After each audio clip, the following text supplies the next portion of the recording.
Assalamu alaikum, урматтуу бир боор мекендештерим, алыскы жерде жүргөн мекендештер жана ошондой эле 6 миллион кыргыз калкы арыбаңыздар Кутман Докушубак кесиңиздер менен деп эң алгач башында учурашып баштайлы.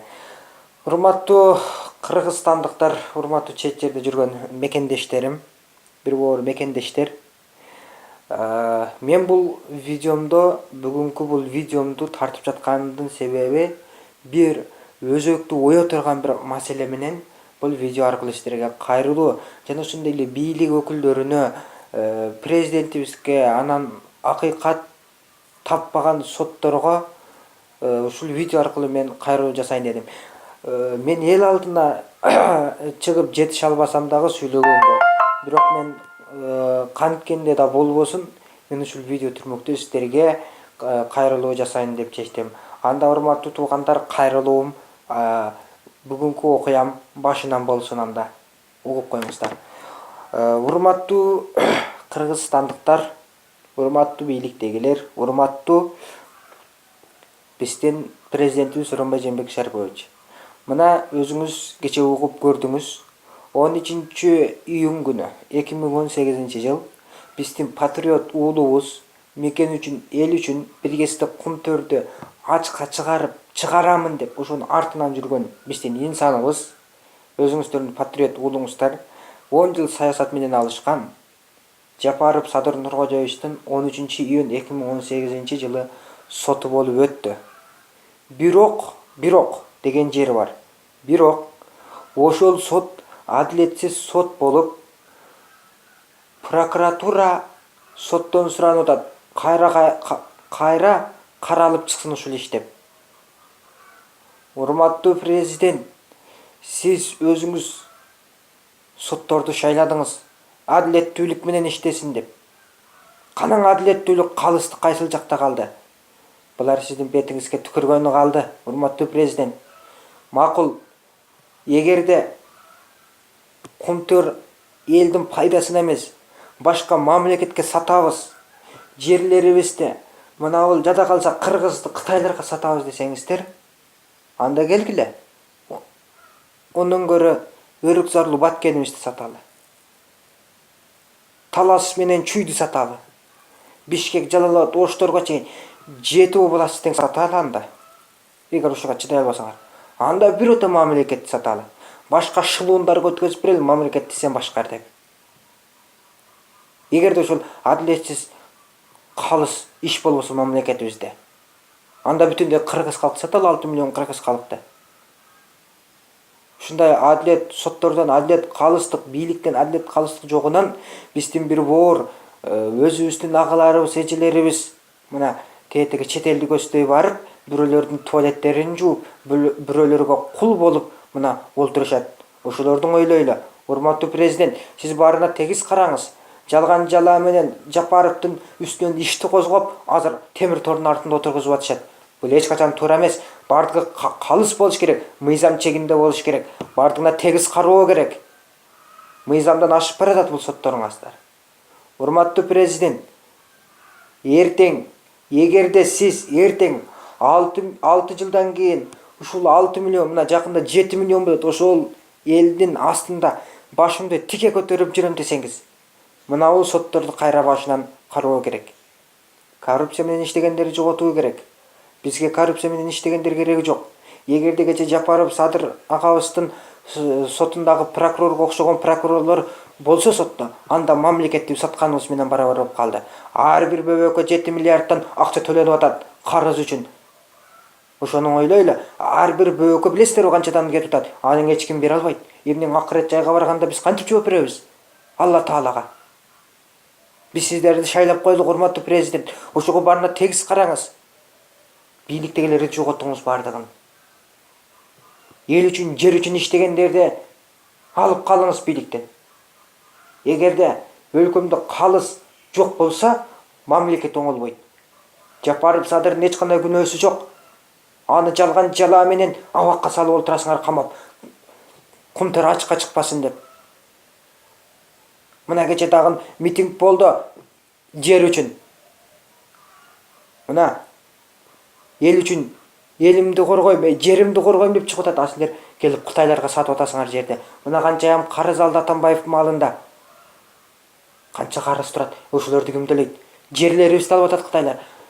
Жада калса жерибиз эмес, кыздарыбызды алып атат. Ошолордун айынан балдар төрөлүп, эмне болуп атат мына акырында? Мына кумтор ачыкка чыкпагандан синаид болуп, мына эчендер ууланып өлүп атышат. Базарларыбыз күйүп атышат. Мына Дача сууда самолет кулады абактан учуп келген. Нечендеген үй бүлө кыйрап отурушат мына ошол жерде. Кана бирөөңөр барып жардам берген жоксуңар? Бирөөңөр барып сурап койгон жоксуңар ал акыбалдарын? Ошолорду ойлобойсуңарбы? Мына кече милициянын бөлүмүндө 20 жаштагы кыз бычакталып өлүп атат милициялардын колунан. Бул кандай деген эме? Ошого барына тегиз караңыз, урматтуу президент. Алыңыз, мына ол прокурор болобу, сот болобу, бардыгын кылыш керек. Мына Курманкул Зулушевке окшогон соттор керек биздин сотторго. Мына ошондой соттор, эл үчүн, жер үчүн иштеген соттор. Мына Курманкул Зулушев деген агабыз мурда сот болуп отуруп, мына Ташиевди, Талант Мамытовду, Жапаровду актап чыгарган. Мына ошол сот азыр элибиз, жерибиз, мына ошол Курманкул Зулушевду бийлик өкүлдөрү, бийликке мына депутат кылып шайлап койду. Мына ошондой бизге ошондой соттор керек. Барына тегиз кароо керек. Ойлонуп иш кылалы, урматтуу президент. Бөлүнбө Кыргыз, бөлүнбө. Бөлүнсөң бөрү жеп кетер. Бөлүнүп кетти Кыргыз деп, бөлөгелге кеп кетер деп Бакай атабыз ырындан эскерип кеткен. Урматтуу президент, сизге кайрылат элем. Мына бул Садыр Жапаров абактан чыкпаган болсо, андан өлкөбүз бузулганы. Сизден дагы ишеничибиз артат, урматтуу президент. Барына тегиз карооңузду мен өтүнүп суранамын. Мен ыйлаймын, көз жашымды төгөмүн. Жүрөгүм өксүйт, урматтуу президент. Өлкөм эмне болот? Эртең келечек эмне болот? Эртең келечек башкара турган бизбиз. Бизге дагы шарт түзүп бериңиздер. Биз дагы кыйынчылыкта эмес, жакшы заманда, жакшы доордо жашагыбыз келет. Ошону ойлонуңуз, урматтуу президент. Эл алдында башымды көтөрүп жүрөм десеңиз, мына шайлоо убактарында, шайлоого жүрүп жаткан убактарында сиз айткансыз, мен мамлекетти оңдоймун, андай кылам, мындай кылам дегенсиз. Ошол сөзүңүздө туруңуз, урматтуу президент. Эмне үчүн ал эт калыс болбойт өлкөмдө? Ар дайым жеп тоногондор келип атат. Мына кече Садыр Жапаров агабыздын сотунда 80ге чыккан аксакал келип, мына ошону суранып атат соттордон. Актап бергиле Садыр баламды деп атат. Эл үчүн, жер үчүн, элге керек балаң ушул деп атат. А силер укпай 80деги аксакалды көз жашын төгүп атасыңар, аталар апалардын. Ошону ойлонбойсуңарбы кичине болсо дагы? Урматтуу президент, мен керек болсо Атамбаевдин түп тамыры менен курутамын. Кана ошол миллионер болгон Атамбайыңар азыр эмне болуп атат? Мен керек болсо Атамбаевдин бүт адамдары менен түп тамыры менен курутамын. Керек болсо мен эч нерсе кылыша албайт алар. Ал азыр Атамбаев өлкөдөн чыгып кетти ал. Ал азыр бизге бир тааныш адам. Ал башка мамлекеттин жараны ал. Биздин Кыргызстанды эмес, Кыргызды башка мамлекетке берип өлтүрдү. Аша менен кашасын алып келип атат бул Кыргызстанга. Бир ойлонуңуз, урматтуу президент. Барына тегиз караңыз. Урматтуу президент, баары бир күн болбосун чындык чыгат. Эгерде Жапаров чыккан болсо, мына бул адилетсиз соттор бүт бардыгы жоголот. Баары бир күн жооп берер күн келет. Азыр силер Жапаровду чыгарбай жатасыңар. Бирок ойлонгула, эртең Жапаров Кыргыз эл үчүн керек болот. Эртең бардыгын чыркырап ыйлайсың ошондо. Ошондо Жапаров бийликте жүргөн маалында СПК партиясылар каякта жүрдүңөр эле? Мына Айда Салянова Жапаровду жалган жала менен абакта салды. Мына өзү азыр абакта отурат. Ошол өмүр бою өлүм жазасын ошол абактан алыш керек. Ошону ойлонуш керек болчу башында. Бул кайтар дүйнө дейт. Мурда 40 күндө кайтат эле, азыр 40 секундда кайтат, урматтуу туугандар. Ошол үчүн урматтуу президент, бана тегиз караңыз. Өлкөнү, келечекти ойлоңуз. Мына биз дейт, балдарга шарт түзүп бериңиз. Жапаров чыксын, Жапаров акталсын. Биримдик, эркиндик керек элибизге. Урматтуу президент, эгерде аталардын, апалардын көз жашын төкпөймүн, ушул ата-апалардын каргышына калгым келбейт десеңиз, анда Жапаров Садырды бүгүндөн калбай актап чыгаруу керек. Бул эл үчүн, жер үчүн иштеген инсан. Аны биз көрө албай жатабыз. Мына бир кезде Жапаров Садырды, жаман инсан дейт элек. Мына жамандын, жакшынын баркын Касиет кыргыз ели билет. Эл калыс, эл тараза. Ким жакшы экен, ким жаман экенин эл билип турат. Амнаул Жапаров Садыр ел үчүн, жер үчүн иштеген инсан. Бул силер үчүн жаман көрүнөт. Жапаров силер үчүн, бийликтегилер үчүн, а биз үчүн Жапаров жакшы инсан. Аны мына постто кармап кеттиңер, турабы же жалганбаныңар, кармап кеттиңер. Машинага салып алып, өзү кол коюп берип атат, мен барамын, эл менен жолугушуп алайын десе дагы силер болбой салып кетип атасыңар. Бунуңар эч туура эмес. Мына көрөсүңөр, урматтуу кыргыз калкым, мен сөз беремин. Сапар Исаков азыр абакта отурат.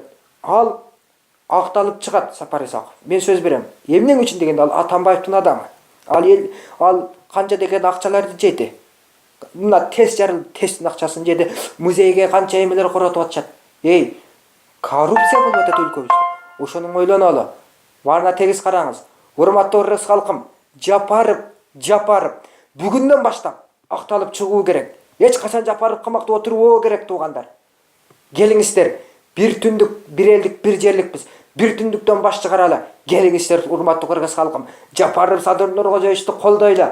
Өлкөң үчүн, жер үчүн иштегендер керек. Эгерде Жапаров Садырдай инсан 5 болгондо, мамлекет гүл болуп оңолуп калмак. Ынтымагыбыз бек болсун, ырыскыбыз көп болсун. Ынтымагыбыз бек болсо бийикти көздөй чыгабыз. Ынтымагыбыз жок болсун, ыдырап бараптанабыз. Кызыл тилим барында акылдап турган чагымда силерде кыргыз мат кылабыз деп аалы туткучуп айткан, туугандар. Мамлекетке кызмат кылгандын бири дагы жок. Мен манасты күтүп жүрөмүн. Өлкөгө кызмат кылгандын өзүмдөн артык сүйөмүн. Урматтуу кыргыз калкым, мен айтамын. Менин сөзүмө кириңиздер. Эгерде сотторду колдойм десеңиздер, анда силер дагы сотторго, бийликтегилерге сатылган болосуздар. Эгерде өлкө үчүн, жер үчүн иштеген Жапаровду жана Текебаев ушуларга окшогондорду колдойм десеңиздер, анда сиздер өлкөнү эң мыкты инсандары болуп эсептелесиздер. Урматтуу президент, бул видеомду бир күн болбосун, же бүгүн, же эртең көрбөйсүз. Бир күн болбосун, бир күн сизге жетип барат. Ошондо ойлонуп ишти жасаңыз, урматтуу президент. Мен сизге кайрылып айтып атам. Жаштын тилегин Кудайым берет дейт. Эгерде сиз ушул Жапаров Садыр Нуркожоевичти актап чыгарып берсеңиз бүгүндөн калбай, сиз тарыхтын актай барагында жазылып калсын ысымыңыз. Сиздин атаңызды билебиз, кандай инсан экен, сиз өзүңүз дагы жакшы билесиз. Ошол атаңыздай болом десеңиз, анда Жапаров Садырды чыгарыңыз. Эмилбек Каптагаев айтып атат, бул Садыр Жапаровдун айыбы жок ал жерде деп атат. Мени куугунтуккан алган эмес, анын эч кандай айыбы жок деп атат. Эмне үчүн соттор ошону карабайт, эмне үчүн прокурор ошону карабайт, башка бирөөнүн арыздарын карайсыңар. Ал эч качан туура эмес, бул адилетсиз калыстык болуп атат. Бардыгына Жапаров Садыр бүгүн абактан чыгыш керек. Урматтуу президент, ушул видеомду көрүп көңүл бөлгөнүңүз үчүн терең ыраазычылык билдиремин. Жана мен башында айтып кеткендей, мына бул соттор азыр президент уруну барып кармап келгиле дегендей эле болуп калды да, мекенди барып баягы мекендеги биздин Кыргызстаныбыздагы урууларды кармап келгиле дегендей кылып койду бул соттор. Эч качан туура эмес. Мен керек болсо соттордун бетине түкүрөмүн, урматтуу президент. Мыйзам чегинде деген мыйзам чегинде болуш керек соттордун иштери дагы. Ошого барына тегиз караңыз. Урматтуу кыргыз элим, баарыңыздар бул видеомду көрүп көңүл бөлгөнүңүздөр үчүн мен терең ыраазычылык билдирем бардыгыңыздарга. Бар болуңуздар, эсен болуңуздар. Өлкөгө кызмат кылгандар калкыбызда көбөйсүн, өлкөбүздө манастай уулдар төрөлсүн деп жараткан Алладан ниет кылалы, туугандар. Бар болуңуздар, эсен болуңуздар. Садыр Жапаров Нуркожоевичти ар дайым колдойлу. Бүгүндөн баштап Жапаров Садыр Нуркожоевич эркиндикке чыгуусун талап кылам, туугандар. Бар болуңуздар, эсен болуңуздар.